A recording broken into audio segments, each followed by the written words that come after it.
Ang cute nito, guys. Sticker patches. Actually, pimple patches siya. Tapos, ang cute ng mga design. Di ba, pwede tayong gumalang ng may sticker na ganito. So, nakita ko na naman may nag-trending sa TikTok. Nakita ko din yung mukha ni Niana dito. Sobrang cutie. Kaya yan, napabili tayo. So, this is the acne patches from Poshkin. I have 4. Ang cute ng design nila. Alam nyo ba, nilalagay ito sa pimples natin. So, halimbawa, meron kayong mga tumutubo dyan. Ayan, tulad niyan. Lalagay nyo lang. At ang nakakatuwa dito, pang-treat na rin siya ng pimple. Tapos, parang ang cutie-cutie pa niya dito sa face natin. Kasi nga, may pa-sticker. So, we have here B. Yan. And then, next naman, oh, ang cute din ito. I think this one is a dog. Tama ba? Dog ba to?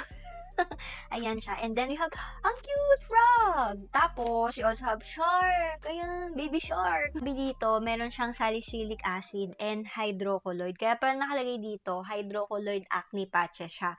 Tapos, ilalagay mo lang siya sa skin mo ng around 6 hours. Sabi dito sa instruction, pwede nyo siyang i-leave ng 6 to 8 hours sa face nyo. So, halimbawa, alis kayo, ganyan, tapos medyo malaking pimple nyo or gusto nyo siyang ma-dry o mawala na agad. So, lalagay nyo lang siya dyan sa face natin. So, di ba, uso naman ngayon lumabas na parang may mga sticker yung mukha.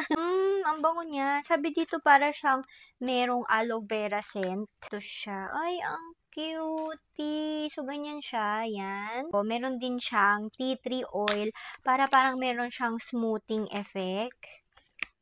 Ayun, magkakasame sila ng amoy. Ang cute.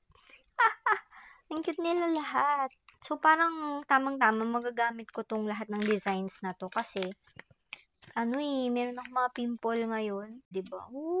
Ang cute nito. Yan, yun isa. Shark. Meron siyang 3 design. Ang cute. So, itong shark, siya yung bukod tanging may 3 design. Sa isang sachet, meron tayong 24 patches. O, di ba madami-dami na yun? Pag gagamitin siya, for example kailangan malinis yung mukha nyo. So, wag nyo akong gagayahin kasi meron pa akong makeup dyan. Pero mamaya maglalagay ulit ako sa face ko. So, ayun, kailangan clean and dry yung affected area. And then, ilalagay natin siya sa face natin. Yan, kuwari dyan. Okay, yan. Ang cutie. Hala, ang cute. Di ba pwede siyang design pang makeup effect din. And, bukod doon, nakakagamot pa siya ng pimple natin. Yan.